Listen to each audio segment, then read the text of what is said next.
La prensa internacional se hace eco de los escándalos de Sánchez y hay más. Porque si pensaban que lo de Leire Díez, la fontanera del PSOE, había acabado, debo decirles que no. La susodicha ha convocado una rueda de prensa mientras desde el PSOE hacen un paripé. Siguen continuando con el bulo de la bomba Lapa, que sobre Silvia Inchaurrondo, la ministra de Propaganda que fue la que empezó con todo esto, también hay que hablar hoy, y Sánchez, como un cobarde, huye de las cámaras. Pero, ¿qué ha dicho la prensa internacional? ¿Cuáles son las otras novedades sobre Leire Díez? Una de ellas relacionada con Koldo. ¿Y qué dirá mañana Leire en esa rueda de prensa? Pues eso es lo que vamos a ver hoy. Y empezaremos por la prensa internacional. Ya le van conociendo en el extranjero. Que por cierto, tiene bemoles que uno se tenga que enterar de lo que hace Pedro Sánchez a través de la prensa internacional, mientras los del equipo de opinión sincronizada intentan escurrir el bulto. De hecho, vamos a ver de lo que hablaban en Radio Televisión Española para no hablar de lo de la fontanera del PSOE. Y luego ya pasamos a la prensa internacional. No van a dar crédito, señores, no van a dar crédito. Esta es la televisión pública que pagamos con nuestros impuestos y este es el señor que decía que en España no iba a haber un apagón. Bueno, es un estudio que nos habla, además son todo productos de la misma multinacional, que es PepsiCo. ¿Qué ocurre? Pues que se reduce la bolsa, pero es que el precio sube muchísimo. Y vamos a ir con los ejemplos. Por ejemplo, los chetos suben un 45% el kilo desde el año 2022. Pues ya estaría resuelto el principal problema de España. Más aire, menos chetos, críticas en redes sociales al programa de Javier Ruiz por analizar las bolsas de papas fritas en medio de los escándalos del gobierno de Sánchez. A ver, seamos comprensivos. Si pones en una balanza intentar acabar con la UCO para proteger al entorno de Sánchez, que está metido en tramas, y el aire de las bolsas de chetos, pues no hay comparación. Bufonadas de la prensa patria aparte, vamos a ver qué dicen en el extranjero. Porque no ha sido solo un medio el que se ha hecho eco de las fechorías de Sánchez. El diario The Telegraph habla de la pesadilla socialista española como advertencia para el Reino Unido. El Wall Street critica a Sánchez por el apagón, sabía que la energía renovable no era fiable pero siguió adelante. The Times, el gobierno español acusa falsamente a la policía de un complot para bombardear el coche del primer ministro. Vaya que se ha coronado. Y no es la primera vez. Cuando se tomó los 5 días de reflexión en su etapa epistolar, también la prensa se hizo eco de la corrupción de Begoña. I'm Begoña Gómez. En lugar de desviar la atención, puso el foco en su propia mujer. Pero veamos qué es exactamente lo que están diciendo estos medios. Aquí ya sabemos que se están dedicando a ver cuánto aire hay en las bolsas de patatas. Desde The Telegraph son muy contundentes. España se ha convertido en el ejemplo de lo que puede salir mal cuando un gobierno socialista impone su agenda ideológica sin límites. No se han andado con ambigüedades. Se centran también en el apagón del 28 de abril, responsabilizando directamente al gobierno. Aunque yo les diría que no solo es por el delirio ideológico. Es una casualidad muy casual que esto coincidiese con que se procesara al hermano de Sánchez. No les salió bien porque pocos días después lo mandaron a juicio oral. Aunque el juicio que todos queremos ver es el de Sánchez Castejón Pedro, no el de Sánchez Castejón David. Desde Wall Street también retratan a Sánchez. Pero es que desde The Times directamente tachan de bulo la información que dieron desde el gobierno de que la policía iba a acabar con la vida de Sánchez. Que no sé si nos hacemos cargo de la gravedad de acusar a la Guardia Civil de preparar un magnicidio. Poca broma con eso. De hecho, también mencionan a los ministros que siguen manteniendo eso. Alegría se niega a rectificar el bulo de la bomba Lapa y culpa una mala interpretación. Que ya sabemos que no es muy lista y por ello podría tener una mala comprensión lectora, pero está claro que lo hicieron por maldad. Como ya esto lo tenemos explicado en otro vídeo, vamos a pasar directamente a lo de Silvia Inchaurrondo, la ministra de Propaganda del régimen de Españistán. La Inspección de Trabajo investiga a Radio Televisión Española por contratar a Inchaurrondo a través de una sociedad.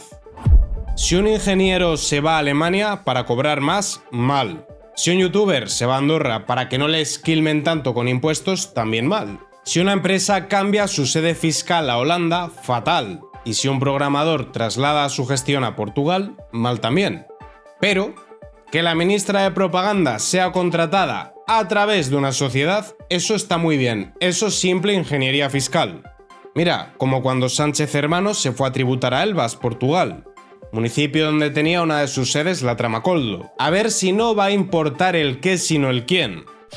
Que yo he de decir que de todo lo malo que hace esta señora, esto me parece de lo menos grave. No me malinterpreten, ojalá que sean todos empurados. Pero tergiversar la información para manipular a los espectadores y de esta forma blanquear a un régimen que no solo es corrupto, sino un auténtico peligro para nuestro país, convengamos que es mucho peor. Y mira que el listón está alto entre los Ferreras y las Barceló, pero es que Inchaurrondo es de lo peor que hay ahora mismo en radio o televisión. Y encima le pagamos la nómina entre todos. De acuerdo a las fuentes consultadas, la primera resolución de la Inspección de Trabajo ha determinado que la situación contractual de Inchaurrondo en Radiotelevisión Española no es la adecuada. Su contrato asciende hasta los 537.000 euros y con un mes de vacaciones. Se va a herniar de tanto coger la pala. En otras circunstancias podríamos extendernos más con Silvia Inchaurrondo, pero es que el PSOE no nos deja. Porque como van a escándalo diario, toca volver a hablar de Leire Díez. De Leire Díez y del paripé que han montado. El PSOE cita a Leire Díez en la sede de Ferraz mientras crece el clamor para que la expulsen. Este es el relato oficial. La realidad, la indulgencia de Sánchez con Leire Díez contrasta con lo rápido que se creyó contra Peinado. ¿Qué pasa? Que si cargasen duramente contra Leire Díez, no por protegerla, es evidente que Santos Cerdán o Sánchez algo sabrían, sino para crear una especie de cortafuegos, Leire puede decir, así, pues si caigo yo, ustedes caen conmigo. No les conviene pincharla demasiado, como tampoco les conviene pinchar demasiado a Koldo, que a eso llegaremos también hoy. Santos Cerdán ha citado este martes a Leire Díez en la sede del PSOE. Leire Díez viajó este lunes a Madrid desde Bilbao para asistir a una reunión en Ferraz. Nos intentan vender la moto de que esta reunión es para decirle que se vaya. Nos intentan vender la moto de que Santos Cerdán y Sánchez no sabían nada y que esta mujer actuaba por su propia cuenta. Y esto después de que nos hubiésemos enterado de que tuvo bastante que ver en el voto por correo. Recomiendo que vean ese vídeo. Y decirles que hoy vamos a actualizar esa información porque directivos de correos se han pronunciado. Pero lo que yo deduzco de lo que van a hablar Santos Cerdán y Leire, evidentemente a puerta cerrada, es de qué es lo que había hablado Leire y qué información tienen todavía de ella que pueda salir para hacer un control de daños. Que luego hablen también de mira, haz como que te das de baja o te vamos a suspender pero esto es temporal. Puede ser, pero aquí van a hablar del control de daños. De hecho, como bien apuntan desde el debate, estamos viendo una clara indulgencia. Por mucho menos echaron a Nicolás Redondo. Leire Díez y Javier Dolcet ya acumulan 4 denuncias en los juzgados. Los socialistas siguen instalados en la tibieza, a pesar de que existe una grabación del abogado Dolcet donde afirma esto es Pedro Sánchez directamente con Santos Cerdán. Y antes de pasar a lo que puede decir Leire, a lo de Koldo, a lo de Correos y a la huida cobarde de Pedro Sánchez, vamos a ver cuáles son las denuncias que están en marcha. La semana pasada presentaron denuncias en los juzgados de Plaza de Castilla tanto Vox como las acusaciones populares del caso Hidrocarburos, Hazte Oír y Justitia Europa. A ellas se sumó este lunes la de la Asociación de la Guardia Civil. Y tengan en cuenta que los jueces y la Guardia Civil son muy conscientes de que si permiten que Sánchez siga ahí se los va a cargar a todos. Quieren que la instrucción dependa del gobierno a través de la Fiscalía, quieren acabar con la UCO, quieren que la Policía Judicial dependa también de la Fiscalía, es decir, del gobierno, y de esta forma quieren que solo se pueda instruir lo que el gobierno diga, es decir, abrir causas contra la oposición y la disidencia y que no se investigue nada del PSOE. Curiosamente, por cierto, hablando del PSOE, ahora sí que quieren que hablemos de la amnistía. Después del 23J y no querían. Ahora que les ha explotado todo esto en la cara sí que quieren hablar. Así las cosas llegamos a la convocatoria de una rueda de prensa por parte de Leire Díez. Mañana sabremos si ha llegado a un acuerdo con Santos Cerdán para que pague ella el pato y de esta forma proteger a Sánchez, o si por el contrario no han llegado a ningún acuerdo y tira de la manta. Ojalá sea lo segundo, más, no les voy a mentir, lo dudo muchísimo. Leire Díez comparecerá ante los medios mañana a las 10 en el Hotel Novotel de Madrid para explicar el expediente informativo que le han abierto desde la formación. Expediente de Chichinabo sin medidas cautelares. Pero ¿qué esperar de este partido de mafiosos que nos tienen acostumbrados al thrillerismo? Que yo sospecho que continuará saliendo información y que esta información no va a dejar en buen lugar al Partido Socialista. De hecho, tanto es así que Sánchez está actuando como una gallina, y si ya la semana pasada veíamos cómo se escondía en las faldas de Yolanda Díaz, ahora directamente se esconde de la prensa. Pero no se preocupen que ya dará las explicaciones pertinentes ante Ferreras o Ángels Barceló o Silvia Inchaurrondo. Tal y como le gusta lo ocupa la Moncloa, todo con guión, entorno controlado y cero preguntas incómodas. Gobierno y PSOE intentan blindar a Sánchez.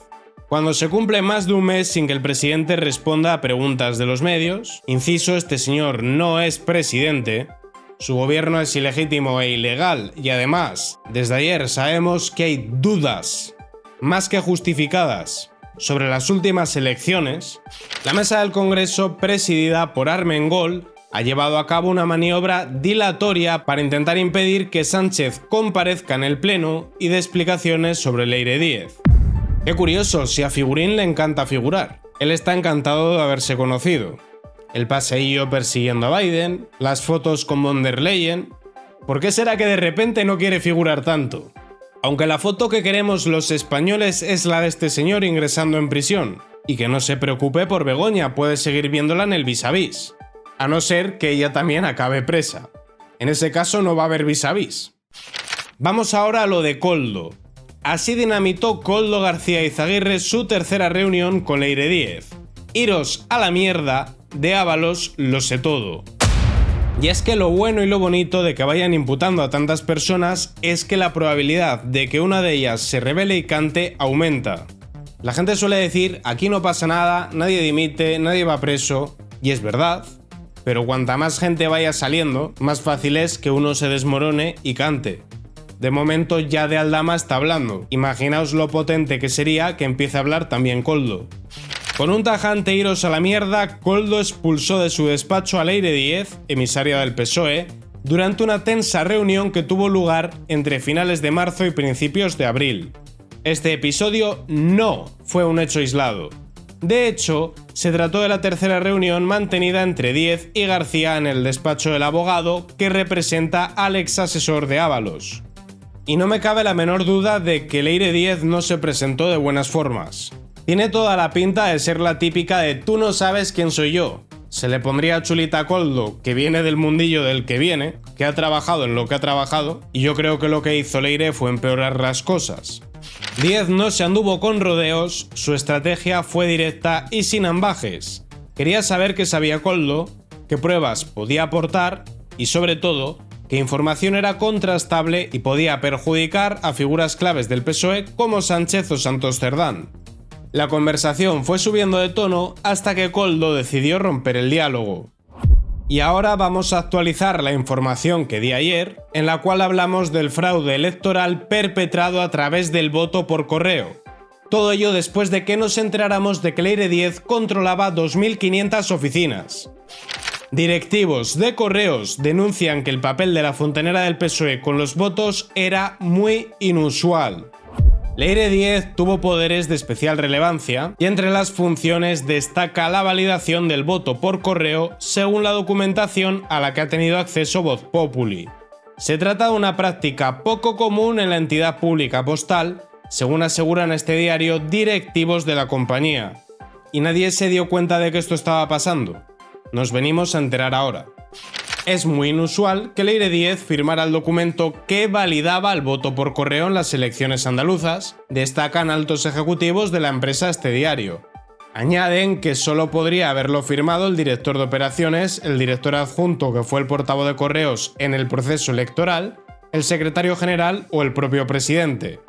Leire Díez ha sido relacionada con el resultado de las elecciones de Vega de Paz y también había sido fontanera del amigote Juan Manuel Serrano de Sánchez, que dejó un boquete de más de 1.000 millones de euros en correos. Y aunque mañana sabremos qué es lo que va a decir Leire, y aunque Sánchez esté evadiendo las cámaras, ya en el extranjero le van tomando la matrícula, igual que aquí se la han tomado los jueces y la Guardia Civil. Y una cosa es que Sánchez tenga más vidas que un gato y que hasta ahora la suerte le ha acompañado. Pero las vidas y la suerte se acaban. No soy partidario de vender la piel del oso antes de cazarlo, pero tampoco quiero que caigamos en ese pesimismo que el propio gobierno busca. Busca desmoralizarnos y que nos crucemos de brazos. Su situación no es nada halagüeña para él, o lo que es lo mismo, es muy buena para los españoles. Porque que Sánchez esté en el poder es un auténtico peligro para nosotros. Gobierna en nuestra contra, coloca a los suyos donde haya, ya se pueden imaginar para qué, y para evitar que les pillen es capaz de desmantelar el Estado de Derecho. Así que ya pueden hacer todos los programas que quieran de cuánto aire hay en las bolsas de patatas, que de esto ya se han enterado en el extranjero, que los que nos informamos a través de las redes ya sabemos más que de sobra la clase de personas que son, y ya solo engañan a los de su sectita. Lince TV, política y noticias.